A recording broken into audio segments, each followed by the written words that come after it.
Amare Stoudemire scored 19 points in Sunday's All-Star game, playing on his home court in Phoenix. But it may not be for long. The Suns forward was averaging almost 21 points per game at the break. You'd think the three-time All-Star would be a centerpiece of the team's future, and yet Phoenix may wind up trading Stoudemire before the deadline. He's a great scorer on any night and get you 25 points. But for an underperforming team who has some salary issues, if you're going to make a trade to lower your payroll, he's your best asset to trade. And, if the Suns decide they're not going to win this year, which I think is always a motivating factor behind trades, if you just say it's not our year and you do have financial concerns, they may do it. Even if that meant not getting fair value in return.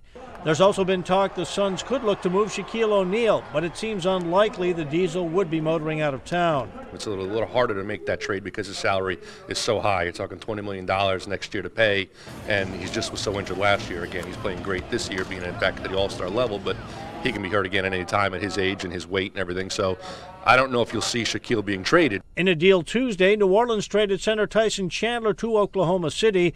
The Hornets get veterans Joe Smith and Chris Wilcox, plus second-round pick Devon Harden in return. The trade could give New Orleans some cap room next season, heading into the first year of All-Star guard Chris Paul's four-year, $68 million contract. The Hornets is a team that possibly, in New Orleans having financial trouble a little bit. Chandler had a big salary next year. They probably thought, we're not going to make the move this year. Let's save some money next year. And they got back some guys whose contracts expire, and they'll save money for next year. Some NBA teams may also be looking to make a trade to free up salary to try and sign one of the big-name free agents in the summer of 2010, a class that includes LeBron James, Dwayne Wade, and Chris Bosh. Jim Militello, The Associated Press.